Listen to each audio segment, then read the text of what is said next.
However, I got even with a crap former coworker that wanted to spread rumors. Obligatory on mobile. Okay, so I was recommended to post this story to this sub. I'm going to be honest. There are no saints in this story. There is no good guy or bad guy. I felt I was wronged and I got revenge. That said, let me give you all some backstory and get to the good shit we're all here for. I worked as a security guard for a few years at a factory. My last year I had made site supervisor and ran the guard booth. We were contractors. Our contract was simple. Make sure everyone who comes in is logged. Watch the cameras. Call bigwigs to pick up their visitors. Every now and then we did a walkthrough or some paperwork. Simple. And it leaves you with a lot of relative downtime depending on your shift. During my tenure I made a few friends, a few enemies, and got along with most of the people working there. It's surprisingly easy to investigate incidents when people like talking with you. One of the enemies I made was a supervisor. Let's call him Ted. Ted had worked his way up from a line worker and felt that since he had made his way from nothing, he deserved his ego. He had squared himself firmly against anyone he couldn't control, and I never gave him his due. We all know his type. Now, Ted treated his line workers pretty poorly, and more than a few came to me to report his misconduct. One of our duties was to log any of these complaints as an incident report. Submit a copy to the factory admin, submit a copy to our company, and then file the original. Ted had his own folder in that drawer. Ted did not like this. Ted did not like me. At the start of COVID, we lost most of our staff in the booth. We were down to 3 guards trying to cover a 24/7 schedule.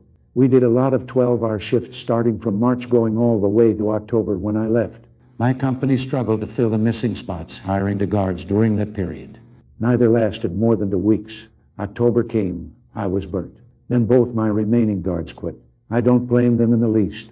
I immediately turned in my 2 weeks and refused to work more than 12 hours a day. After I turned in my notice, my company scrambled to replace me and the missing guards. They got my replacement at the start of my last week, and she started on a Sunday. I trained her for 1 day and she never came back. I discovered on my last day she had claimed that I intimidated her and made her uncomfortable. She told my boss she didn't feel safe around me. Now I was livid at this. I have never mixed business and pleasure. I'm a big guy, I work out. I have never had those intentions at work. It was a major joke anywhere I've worked because my tagline has always been, I don't shit where I eat. I was burned out. I had an amazing woman I am now dating who was coming out to see me in 2 weeks. I had spent hours training this woman. I had her scheduled during my shift for the entire week so I could walk her through everything to do with the job. I had squared off with the factory admin to keep it that way.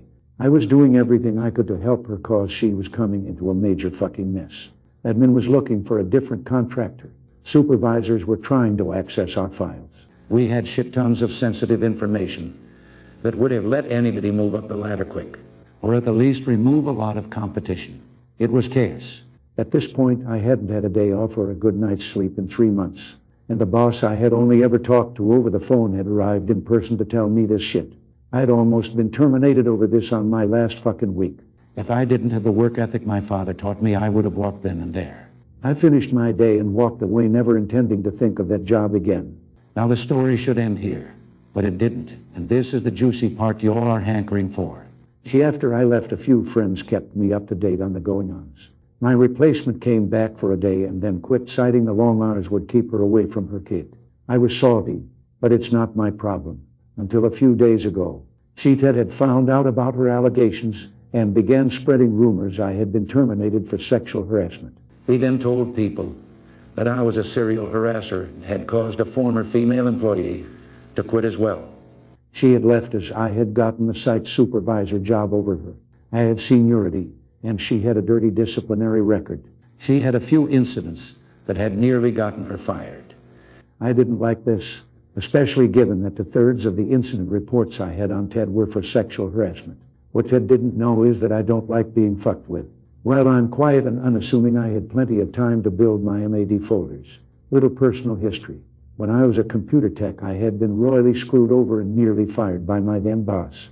He gave me directives that were a violation of company policy. Bad enough, but when they came to light, I was given an immediate final written warning. Since I had no proof he told me to do what I did, I shouldered full blame. Since that day, I have created mutually assured destruction folders MAD folders on anyone that I felt would try to fuck me. Was one such person. All the originals of my folders are kept hidden in online storage, and most are never touched. But Ted pissed me off and was threatening my future job prospects. Reputation is everything, so I opened his folder. I had access to the camera system at the factory.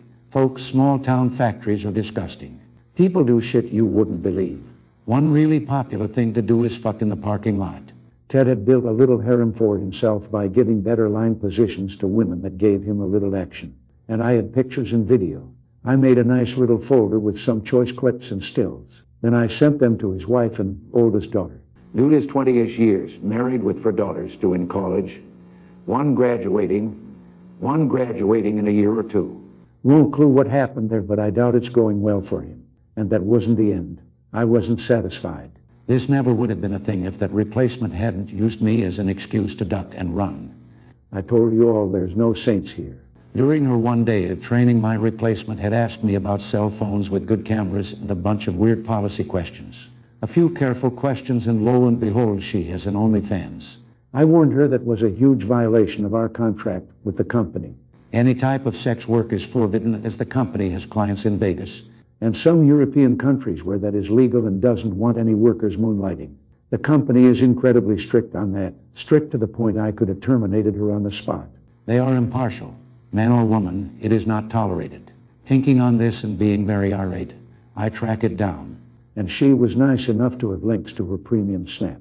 I bundle this and send it to 3 groups. My previous employer, the IRS, and her ex. She had been in a protracted custody battle with him, and our state is a little conservative. Judges here do not look favorably on sex workers.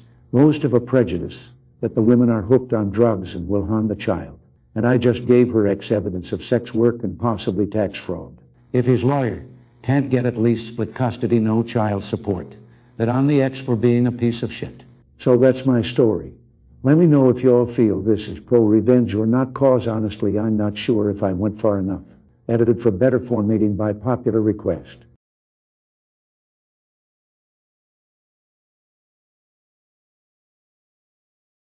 Half-brothers threatened to sue me over $16K.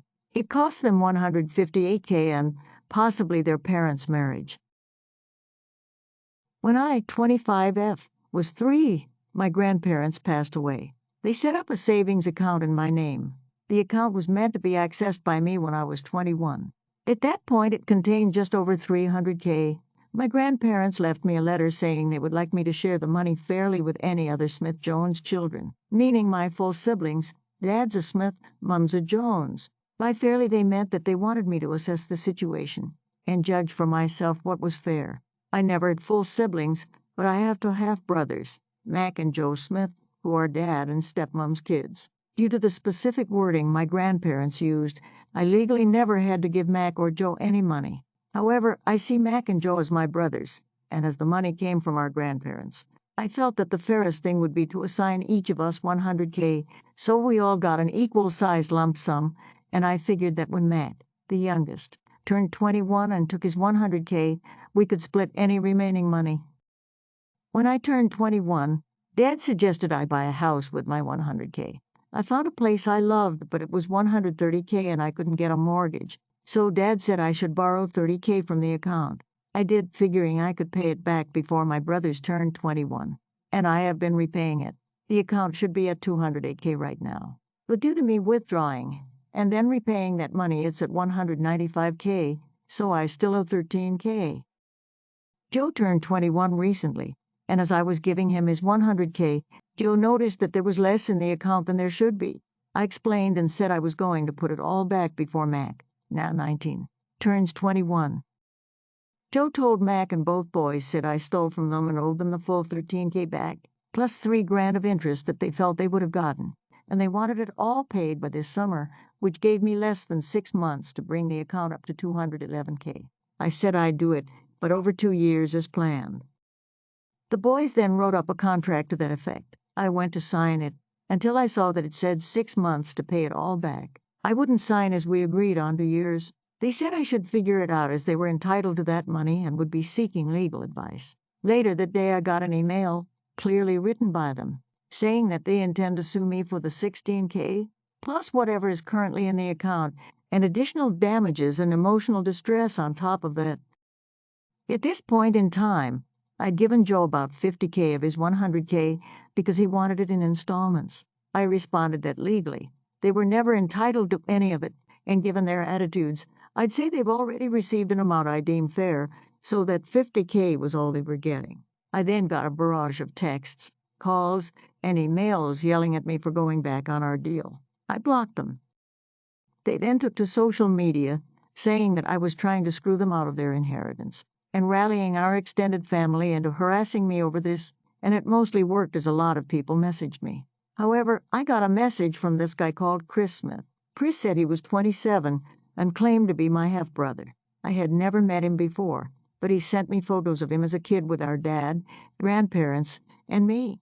He showed me that he also had an account with $150K in it and a scan of a letter from our grandparents, saying this money was meant to be shared fairly among Dad's illegitimate children. Chris also told me we have another half-sibling who is 18. He'd been looking for me for a while, but only found me when Dad shared Joe's post, which had me tagged. We checked with a solicitor to make sure, and as the boys are legitimate, they aren't entitled to anything in Chris' illegitimate kid fund.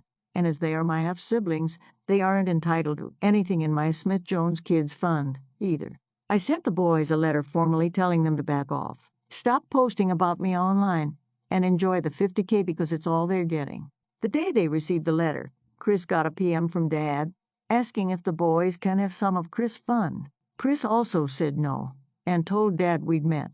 I told Mac and Joe about Chris and our other half-sibling, with Chris' permission.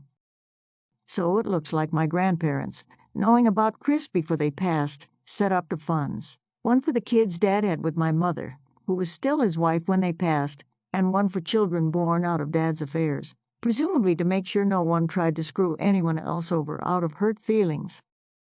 I'm getting a lot of shit, but holding firm on my decision. The boys have realized that I won't back down on this, and it sounds like I've caused a schism at their house. As Joe has all the money and no intention of sharing, so Mac is now feeling twice as screwed.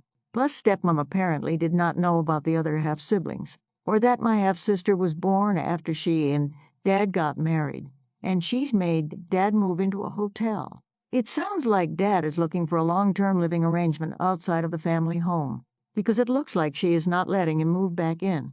Dad is begging me to reconsider, but honestly, I'm done with all of them except Chris and my sister.